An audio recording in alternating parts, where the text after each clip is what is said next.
नमस्कार। मैं हूं प्रेम कुमार। स्वागत है आपका प्रणाम इंडिया में। तेलंगाना अब आखिरी प्रदेश है जहां चुनाव होने वाले हैं और सबका ध्यान तेलंगाना पर है। तेलंगाना में एक अजीबोगरीब किस्म से राजनीति ने करवट ली है और दो दो महीने पहले तक कोई ये कह नहीं सकता था कि तेलंगाना में बीआरएस को कोई चुनौती है। बीआरएस यानी जिनके नेता केसीआर हैं, के चंद्रशेखर राव, उनके मुख्यमंत्री बने रहने, सरकार के रिपीट होने को लेकर कोई शक शुबा पूरे मीडिया इकोसिस्टम में नहीं था। लेकिन जो ताजा सर्वे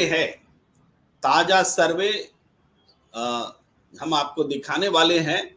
उसकी एक झलक अगर हम आपको दिखा दें तो चलिए रुक कर दिखाते हैं। ताजा सर्वे ये कह रहा है कि बीआरएस और एआईएमआईएम की जो जोड़ी है, जो सरकार में है, वो सत्ता से बाहर हो रही है और उसको रिप्लेस कौन कर रहा है पता है? बीजेपी नहीं, उसको रिप्लेस करने जा रही है कांग्रेस पार्टी। कांग्रेस पार्टी तेलंगाना में सरकार बनाने जा रही है। ये मैं नहीं कह रहा हूं, सर्वेस कह रहे हैं और एक दो सर्वे नहीं, झड़ी लगी हुई है सर्वे की।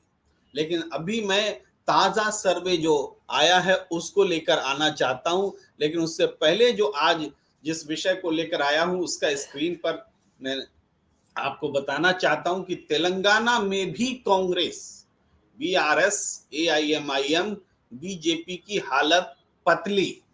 ये इसी विषय पर हम चर्चा कर रहे हैं। ऐसा क्यों हुआ, कैसे हुआ, सब पर बात करेंगे। आप बने रहिए हमारे साथ। लेकिन ये देखिए survey, south first people's pulse pre poll survey. South first दक्षिण का तेलंगाना का अखबार है, डिजिटल अखबार भी है, ऐसे भी नॉर्मल अखबार भी है। उसने पीपल्स पल्स के साथ में जो प्री पोल सर्वे किया है उसमें जो नतीजों का पूर्वानुमान है वो आपके सामने है कि कांग्रेस को 42.5% वोट मिलता दिख रहा है। बीआरएस को 37.6% वोट मिलता दिख रहा है। बीजेपी को 13.2%, एआईएमआईएम को 0.9%, अन्य के खाते में 5.8% वोट मिलता नजर आ रहा है। सीटों के टर्म में भी हम इसको देख लेते हैं। सीटों के टर्म में कांग्रेस को 57 से 62 सीटें मिलती दिख रही है, जबकि बीआरएस को 41 से 46 सीटें, बीजेपी के खाते में 3 से 6 और एआईएमआईएम के खाते में 6 से 7 सीटें मिलती दिख रही हैं, अन्य के खाते में 1 से 2 सीटें। और आप जानते हैं कि तेलंगाना में 199 सीटों वाली विधानसभा है। इसमें जिसको क्षमा कीजिए 119 सीटों वाली जो विधानसभा है, इसमें जिसको 60 सीटें मिल जाएगी, 119 का आधा 60, वो सरकार बना लेगी। यानी सर्वे साफ तौर पर यह कह रहे हैं कि कांग्रेस को सरकार बनाने वाला आंकड़ा 57 से 62 के बीच मिलता दिख रहा है। कई और भी सर्वे हैं जिसमें 65 भी मिलता दिख रहा है, 70 भी मिलता दिख रहा है, लेकिन मैं ताजा सर्वे की बात कर रहा हूं। ये कैसे हुआ, ये कैसे मुमकिन हुआ? आप पहले थोड़ा सा वोटों के प्रतिशत में आए बदलाव पर नजर डालिए। वोटों के प्रतिशत में बदलाव, पिछले विधानसभा चुनाव में बीआरएस को 46.9% वोट मिले थे। आप जो स्क्रीनशॉट है साउथ फर्स्ट का, उसमें नीचे सबसे नीचे पीला वाला जो स्ट्रिप है उसमें देखिए बीआरएस को 2018 में जो वोट मिले थे वो पीले वाले कलर में है, बाकी पार्टियों के साथ भी। तो 46.9% वोट मिले थे और अभी उसका वोट प्रतिशत लगभग 9% घट चुका है, 37.6% वोट मिल रहे हैं। तो 9% वोट की गिरावट बीआरएस के लिए एक बहुत बड़ी गिरावट कही जा सकती है। 9% वोट। अब जो जीत रही है पार्टी, कांग्रेस को कितना वोट प्रतिशत बढ़ रहा है ये महत्वपूर्ण है। कांग्रेस, आपको आश्चर्य होगा आंकड़ा जान करके, कांग्रेस को पिछली दफा वोट मिले थे 28.4% और अभी पूर्वानुमान में 42.5% वोट मिलते दिख रहे हैं, यानी 14.1% वोटों का उछाल है। 14% से ज्यादा वोटों का उछाल, ये अप्रत्याशित बात कही जाती है किसी भी पार्टी के लिए। तो कांग्रेस के लिए एक बड़ा उछाल आया है। क्यों आया है पर भी बात करेंगे, लेकिन अभी सर्वे के आंकड़ों पर ध्यान हम दिला रहे हैं आपको। आप देखेंगे इसके बाद बीजेपी को पिछली दफा 7% वोट मिले थे और इस बार बीजेपी को की वोटों में अच्छा खासा उछाल है, लगभग दुगना से थोड़ा कम 13.2% वोट मिलते दिख रहे हैं भारतीय जनता पार्टी को। हालांकि यहाँ ये बात भी जोड़ना जरूरी है कि जब 2019 का चुनाव हुआ था तो भारतीय जनता पार्टी को लोकसभा में वहां 4 लोकसभा की सीटें मिली थी और वोट प्रतिशत 19 से ज्यादा था। तो लोकसभा के मुकाबले बीजेपी का वोट प्रतिशत गिरता जरूर नजर आ रहा है, लेकिन पिछले विधानसभा में जो बीजेपी को वोट प्रतिशत मिला था उसमें काफी बड़ा उछाल दिख रहा है, 7% से लगभग दुगना 13.2% वोट। AIMIM, इसके वोट प्रतिशत में खासा गिरावट है, 2.7% वोट से गिरकर यह 0.9% पर आकर सिमटता दिख रहा है और यहाँ एक राजनीतिक संकेत है। AIMIM जो कि हैदराबाद और ग्रेटर हैदराबाद के आसपास सिमटा हुआ है, लेकिन वहां सघनता से उसकी मौजूदगी है, बहुत मजबूत है, चाहे स्थानीय चुनाव हो चाहे लोकसभा के चुनाव हो, AIMIM की वो स्ट्रांग होल्ड है। लेकिन वो AIMIM BRS के साथ मिलकर चुनाव लड़ रहा है, इसलिए सिर्फ 9 विधानसभा सीटों पर चुनाव लड़ रहा है। जाहिर है कि वोट प्रतिशत इस वजह से भी गिरता है जब आप कम सीटों पर चुनाव लड़ते हैं, लेकिन फिर भी जो वोट प्रतिशत गिरा है वो महत्वपूर्ण है। इसके भी कारणों की भी हम समीक्षा करेंगे और अन्य के खातों में जाते हैं। तो अन्य में पहले जहां 15% वोट अन्य को मिले थे, जिसमें लेफ्ट भी हो सकते हैं, TDP ने पिछली बार चुनाव लड़ा था, इस बार TDP चुनाव नहीं लड़ रही है, तो उसका भी एक 4-5% का वोट बैंक है। तो कुल मिलाकर के जो 15% अन्य के खाते में थे वो गिर करके टैली 0.8% पर आ गई है। तो इसके मायने क्या है? इसके मायने ये हैं कि BRS का वोट उससे खिसका है, उसका जनाधार खिसका है और अन्य का जो बड़ा चंक है वो कांग्रेस की ओर आया है और BRS का भी जो एक अच्छा खासा हिस्सा वोट है वो कांग्रेस की ओर गया है। दूसरी तरफ भारतीय जनता पार्टी की भी वोटों में पिछले विधानसभा के मुकाबले 6% से ज्यादा का उछाल आया है। वो वोट भी मोटे तौर पर अन्य या कम से कम गैर BRS वोट को वो उसमें शामिल हो सकते हैं, या जो प्रतिक्रियात्मक वोट होती है वो वोट हो सकते हैं। बीजेपी का भी वोट बैंक बढ़ा है, लेकिन वो बीजेपी जो 2019 के चुनाव के बाद BRS की प्रतिद्वंदी बनकर सामने आ रही थी, जो ऐसा लग रहा था कि अब BRS बनाम बीजेपी की राजनीति तेलंगाना में होगी, कांग्रेस का वजूद मिट जाएगा, ये कहा जा रहा था और कांग्रेस संगठनात्मक रूप से भी बहुत कमजोर थी। लेकिन ऐसा क्या हुआ कि सारी चीजें, इक्वेशन ही पलट गया। ये बात समझने की है और सबका ध्यान इस पर जा रहा है कि ऐसा क्यों हुआ है, इस पर हम आते हैं। लेकिन इससे पहले एक और खबर आपको बता दें कि जो मुख्यमंत्री के रूप में पसंद है, सर्वे बता रहा है कि मुख्यमंत्री के रूप में अब भी तेलंगाना की जनता सबसे ज्यादा KCR को पसंद कर रही है। के चंद्रशेखर राव के लिए 39% पॉपुलर वोट्स हैं, जबकि रेवंत रेड्डी जो कांग्रेस के प्रदेश अध्यक्ष हैं और कांग्रेस के मेंटोर हैं तेलंगाना में, उनको 22% वोट मिलता दिख रहा है। बाकी भी कई उम्मीदवार हैं और उनके लिए 11% वोट्स हैं आप बंदल संजय जी हैं, उनके लिए 11% हैं। इसके बाद राजेंद्र जी हैं, उनके लिए 9% है और अन्य के लिए 4% है।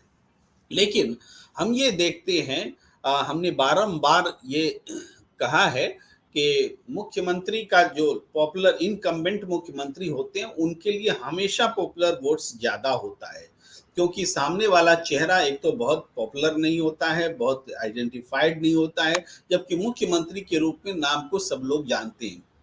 किसी भी चुनाव को देख लीजिए, मुख्यमंत्री इवन हार भी जाते हैं तब भी उसका पॉपुलर वोट जो है ज्यादा होता है। भाई ममता बनर्जी अपना विधानसभा सीट अपनी हार गई थी ना, लेकिन उनका पॉपुलर वोट सबसे ज्यादा था मुख्यमंत्री के तौर पर। तो ये होता है, इसलिए इन आंकड़ों की कोई अहमियत होती नहीं है, बस ये संतोष के लिए है। इनर स्ट्रगल जो पार्टी में होता है उसके लिए होता है कि उस पार्टी में सबसे ज्यादा पॉपुलर कौन है, इसका यही महत्व है। लेकिन अब लौटते हैं उस विषय पर कि ऐसा क्यों हुआ, ये जादू कैसे हो गया।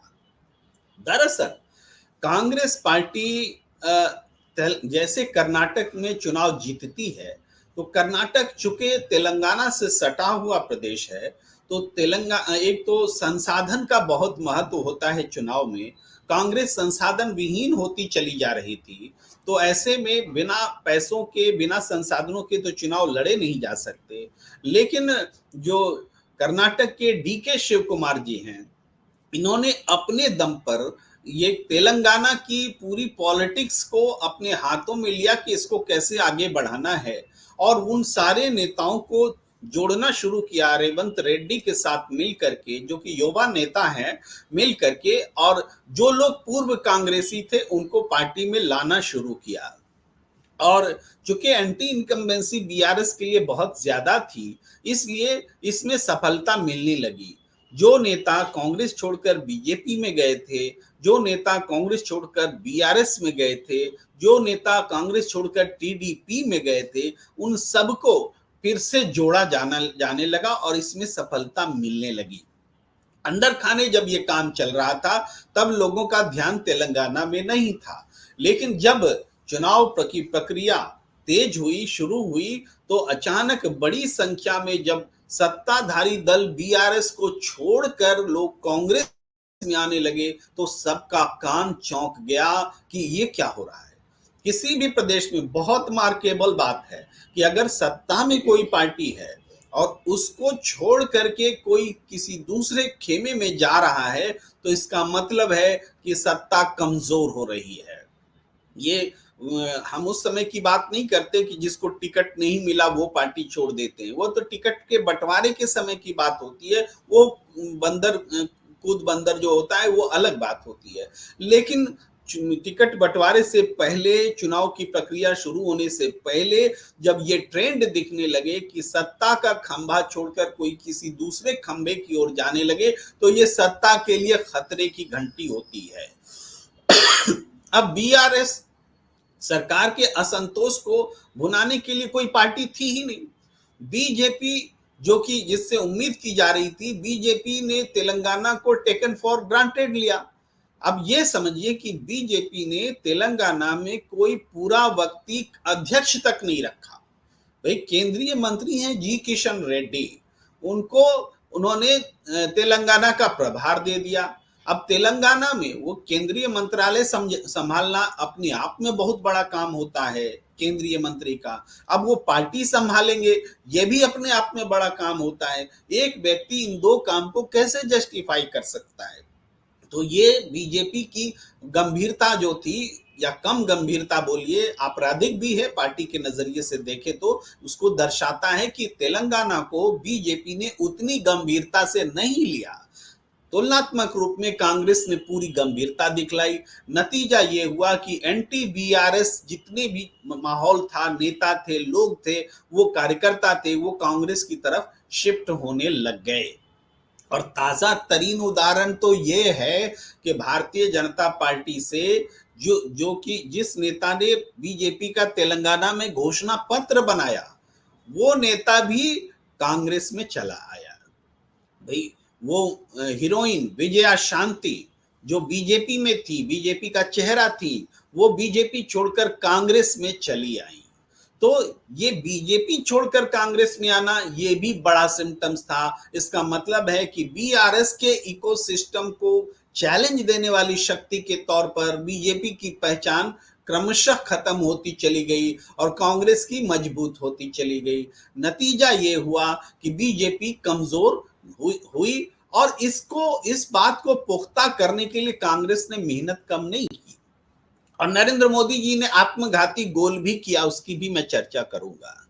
देखिए, नरेंद्र मोदी जी ने 1-1.5 महीना पहले एक भाषण दिया था, उसको उन्होंने बार बार रिपीट भी किया है, 2 दिन पहले भी रिपीट किया है। उन्होंने कहा है कि केसीआर सरकार जो है बहुत भ्रष्ट सरकार है। ठीक है, भ्रष्ट सरकार है, लेकिन भ्रष्टाचार, मैं पहले इस बात को कंप्लीट कर लूं तब उस पर आऊंगा कि भ्रष्टाचार के खिलाफ बीजेपी ने तेलंगाना में क्या किया। तो इसके साथ नरेंद्र मोदी जी ये कहते हैं कि ये हमारे पास आए थे और हमसे एनडीए गठबंधन में शामिल होना चाहते थे, लेकिन मैंने इनको अपने साथ नहीं जोड़ा क्योंकि ये परिवारवादी पार्टी है, क्योंकि ये भ्रष्टाचार को बढ़ावा देने वाली पार्टी है। ये बात नरेंद्र मोदी जी कह रहे हैं। अब देखिए इसको किस तरीके से राहुल गांधी ने इसी बयान को पलट दिया राजनीति में। उन्होंने, राहुल गांधी ने कहा कि देखिए, मैं बीजेपी के खिलाफ लड़ता हूं तो बीजेपी ने हम पर कितने मुकदमे कर रखे हैं, हमारी संसद की सदस्यता चली जाती है, हम पर 24 मुकदमे दर्ज हैं, लेकिन केसीआर और उनका परिवार अगर वास्तव में बीजेपी से लड़ रहे होते तो इनके खिलाफ भी तो मुकदमा होता। आखिर क्यों नहीं कोई मुकदमा बीजेपी केसीआर और उनके परिवार के लोगों पर करती है। इसका और नरेंद्र मोदी जी ने ये कह करके कि केसीआर उनके पास आए थे, एनडीए में शामिल होना चाहते थे, उन्होंने इस बात की, जो मैं कहता रहा हूं कि इन दोनों के बीच साठगांठ है, इसकी पुष्टि कर दी है। तो राहुल गांधी ने जब ये बात कही और फिर कहा, और ये भी कहा कि संसद में जब कभी भी एनडीए सरकार को जरूरत हुई, किसान बिल का मुद्दा हो या फिर महिला आरक्षण का मुद्दा हो या फिर कोई दूसरे मुद्दे हो, संकट की भी घड़ी में राज्यसभा उपसभापति का चुनाव हो, क्षमा कीजिए, उपराष्ट्रपति का चुनाव हो, राष्ट्रपति का चुनाव हो, हर बार के बीआरएस जो पहले टीआरएस था उसने एनडीए का साथ दिया। तो एक तरफ वो एनडीए का साथ दे रहे थे और दूसरी तरफ नरेंद्र मोदी की सरकार भ्रष्टाचार और तमाम मुद्दों पर केसीआर सरकार के मामले पर चुप थी। ये बात जब उन्होंने कही, और एआईएमआईएम के बारे में तो हमेशा कांग्रेस कहती रही थी कि असदुद्दीन ओवैसी जो पूरे देश में ऐसी भाषा बोलते हैं, नफरती भाषा, जिससे बीजेपी को रिवर्स स्विंग करने का मौका मिलता है। दोनों एक दूसरे के कॉम्प्लीमेंट्री हैं और दोनों उत्तेजक बातें बोलकर एक दूसरे के लिए माहौल बनाते हैं। वो भी बीजेपी से मिले हुए हैं और इसमें उन्होंने तर्क दिया कि एआईएमआईएम भाई तेलंगाना में सिर्फ 9 सीटों पर चुनाव लड़ता है, लेकिन पश्चिम बंगाल, बिहार, उत्तर प्रदेश, मध्य प्रदेश, इन सभी जगहों पर स्ट्रेटेजिक रूप से बड़ी संख्या में चुनाव उम्मीदवार खड़े करता है। तो वो दरअसल एआईएमआईएम जो अपने उम्मीदवार देता है वो बीजेपी को जिताने के लिए और बीजेपी विरोधी वोटों को बांटने के लिए उम्मीदवार देता है। इस बात की पुष्टि तेलंगाना के संघर्ष से होती है। और जब राहुल गांधी ने ये नारा दिया, केसीआर के बीजेपी के 2 यार ओवैसी और केसीआर, तो ये नारा इन तर्कों की बिना पर दिल की गहराई में चला गया, जनता के मन में चला गया कि वाकई जो बीआरएस है और बीजेपी और ओवैसी है, इनके बीच अंदर खाने पॉलिटिकल साठगांठ है। हालांकि नरेंद्र मोदी जी भी ये कह रहे हैं, लगातार कह रहे हैं कि बीआरएस और कांग्रेस के बीच भी साठगांठ है कि केंद्र में बीआरएस जो है कांग्रेस को सपोर्ट करेगी और स्थानीय स्तर पर कांग्रेस बीआरएस को सरकार बनाने में मदद करेगी। लेकिन ये किसी के गले पच नहीं रहा है, क्योंकि कांग्रेस तो बीआरएस सरकार को पलटने के लिए, तख्ता पलट के लिए मैदान में आ चुकी है। तो इसका कोई लॉजिक जो एस्टैब्लिश नहीं हो रहा है। तो नरेंद्र मोदी जी के तर्क में क्रेडिबिलिटी का अभाव है और राहुल गांधी के तर्क में क्रेडिबिलिटी दिखती है। यही कारण है कि बीआरएस और बीजेपी इन तमाम, अगर ये जनता ने ये नहीं भी माना कि बीआरएस और बीजेपी के बीच सांठगांठ है, तब भी जनता ने ये तो मान ही लिया कि बीआरएस को हटाने के लिए गंभीर पार्टी बीजेपी नहीं है, कांग्रेस ही है। तो एंटी इनकम्बेंसी का पूरी तरीके से फायदा उठाने में कांग्रेस पार्टी एकदम से अपने आप को तैयार कर चुकी थी और यही कारण है कि ये पूरी फिजा जो है तेलंगाना की बदल चुकी है। और अब जो मैं बहुत पहले से तेलंगाना के सिम्टम्स को वॉच करता रहा था, विभिन्न मंचों पर जहां कहीं भी राजनीतिक विमर्श में मुझे बोलने का अवसर मिला है, मैंने बार बार कहा है कि 5 प्रदेशों का ये चुनाव नतीजा आप जान लीजिए, बीजेपी के लिए 0-5 है, 0-5। बीजेपी को एक प्रदेश भी इन 5 प्रदेशों के चुनाव नतीजों में 3 दिसंबर को नहीं आने वाली है।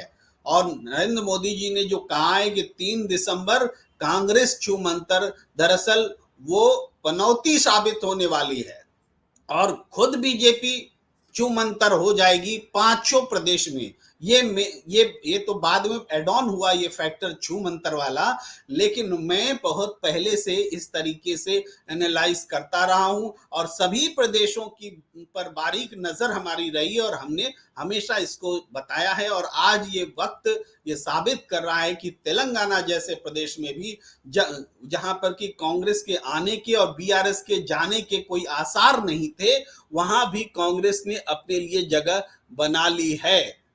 कुछ प्रतिक्रियाएं आ रही हैं, गुड मॉर्निंग कर रहे हैं, आपको भी गुड मॉर्निंग। और इसके अलावा ललित जी लिख रहे हैं डिजाइन बॉक्स, वो डिजाइन बॉक्स की चर्चा कर रहे हैं जो कि चुनाव लड़ा रही है कांग्रेस को विभिन्न प्रदेशों में। और मनमोहन कौर लिख रही कि ओवैसी को कोई सीट मिलेगी या सिर्फ कांग्रेस के वोट काटेगा। ये देखिए, ओवैसी का ये बहुत अच्छा फैक्टर आपने ध्यान दिलाया। मैंने कहा भी था कि इस पर हम चर्चा करेंगे कि तेलंगाना के चुनाव का इंपॉर्टेंस क्या है। अगर ओवैसी के रहते हुए कांग्रेस मुसलमान वोट को हासिल कर लेती है तो इसके देश के पैमाने पर बहुत बड़े मायने होंगे। इसका मतलब होगा कि देश भर में वो वोट्स जो मुसलमान भी हैं, वो वोट जो बीजेपी विरोधी वोट्स हैं, जिनमें मुसलमान भी हैं, जो दलित भी हैं, ओबीसी भी हैं, विभिन्न तबके के वोट हैं, यानी बीजेपी विरोधी वोटों का वैसे प्रदेश में भी जहां की प्राथमिकता क्षेत्रीय दल हुआ करते थे, वो बीजेपी विरोधी वोट्स कांग्रेस की तरफ शिफ्ट हो रहे हैं। और ये इतना बड़ा वाइटल निर्णायक शिफ्ट है कि 2024 के चुनाव में इसका परिणाम भारतीय जनता पार्टी को भुगतना पड़ेगा और कांग्रेस को इसका फायदे के रूप में वो दिखेगा। तो तेलंगाना का चुनाव ये बताता है, और ये प्रश्न उन्होंने बहुत महत्वपूर्ण प्रश्न पूछा है कि क्या ओवैसी को कोई सीट भी मिलेगी। तो मनमोहन कौर जी, आपको इस प्रश्न के लिए बहुत बधाई कि वाकई ओवैसी की सीटें जो दिखा रही हैं इसमें सर्वे में। मैं आपको एक बार फिर सर्वे की तरफ ले जाता हूं तो थोड़ी विश्वसनीयता के साथ बात होगी। सर्वे ये कह रहे हैं कि ओवैसी को 6 से 7 सीटें मिल सकती हैं। तो ओवैसी के लिए अभी भी 7 विधानसभा की सीटें ही हैं, यानी उनकी सीटों में कोई बढ़ोतरी नहीं हो रही है। हो सकता है कि सीटें घट जाएं। इसका मतलब है कि ग्रेटर हैदराबाद से बाहर तो उनके निकलने का कोई प्रश्न ही नहीं उठता। ग्रेटर हैदराबाद में भी ओवैसी की पार्टी एआईएमआईएम को सीटें बढ़ने के बजाय घटती दिख रही हैं। इसका मतलब यह है कि मुस्लिम वोटों की प्राथमिकता ओवैसी ना होकर के कांग्रेस हो गई है। यानी उनको ये लगने लगा, वो लोग मुस्लिम वोट्स जो हैं बीआरएस के साथ में भी इसलिए रहे क्योंकि बीआरएस का कोई अल्टरनेट खड़ा नहीं हो रहा था। तो बीआरएस से नाराज रहने के बावजूद करें तो क्या करें, बीजेपी को वोट दे नहीं सकते, अल्टरनेट आ नहीं रहा है, तो बीआरएस के साथ हुआ करते थे। लेकिन अब जबकि बीआरएस से लोग तंग आ चुके हैं, आजिज आ चुके हैं, कांग्रेस एक विकल्प के रूप में दिख रही है, तो पूरा वोट बैंक जो है, जो बीजेपी विरोधी वोट बैंक है, उसमें मुसलमान एक बड़ी बड़ी भूमिका निभाते हैं। वो वोट बैंक ओवैसी को भी प्राथमिकता देने के लिए तैयार नहीं है। बहुत बड़ी बात है कि ओवैसी को छोड़कर उसके गढ़ में भी ओवैसी को प्राथमिकता न देकर के कांग्रेस को मुसलमान अगर पसंद कर रहे हैं, यही हाल दलित के इलाकों में है, यही हाल आदिवासियों के इलाकों में है। इसलिए मैं इसको धार्मिक रंग नहीं दे रहा, मैं इसको बीजेपी विरोधी वोट्स कह रहा हूं। बीजेपी विरोधी वोट्स उनको कांग्रेस का एक ठौर मिल गया है। तो हमें लगता है कि हमने आपको ये बता दिया है कि तेलंगाना में जो राजनीतिक फिजा बदली है और कांग्रेस की वापसी हो रही है, और चुनाव से पहले मैं बता रहा हूं कि वापसी हो रही है, इसलिए मैंने ठोक करके हेडलाइन लिखा है कि तेलंगाना में भी कांग्रेस। तो इसका कारण कांग्रेस के प्रति लोगों की विश्वसनीयता जो बढ़ी है, लोग आकर्षित हुए हैं, एक विकल्प के रूप में देखा है, और बीआरएस एआईएमआईएम के समांतर कांग्रेस को खड़ा किया है। बीजेपी एक तरह से खारिज हुई है क्योंकि लोकसभा चुनाव के मुकाबले बीजेपी को बहुत कम वोट मिल रहा है। हालांकि पिछले विधानसभा चुनाव के मुकाबले बीजेपी का वोट बढ़ा है 6% से लगभग 13% तक जाना। इसको वो उसी रूप में उपलब्धि के तौर पर ले सकती है बीजेपी, जैसे पश्चिम बंगाल में चुनाव हार जाने के बावजूद बीजेपी उसको जीत के रूप में लेने लगी कि हम पिछले चुनाव में बहुत कम सीटों पर थे और विधानसभा चुनाव के बाद 70 पर पहुंच गए।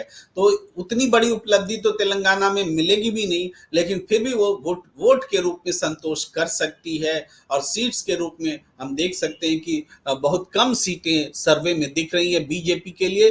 बीजेपी के लिए सीट 3 से 6 दिख रही है। अगर 3 से 6 भी आता है तो बीजेपी संतोष करे कि उनके लिए कुछ अच्छा ही हुआ है। अगर आपने हमारा YouTube चैनल सब्सक्राइब नहीं किया है तो हम आपसे आग्रह करेंगे कि आप जरूर इसको सब्सक्राइब कर लीजिए, ताकि हमारे और आपके बीच बातों की निरंतरता, खबरों में खबर खोजने की एक कोशिश सतत जारी रहे। हमें दीजिए इजाजत। नमस्कार।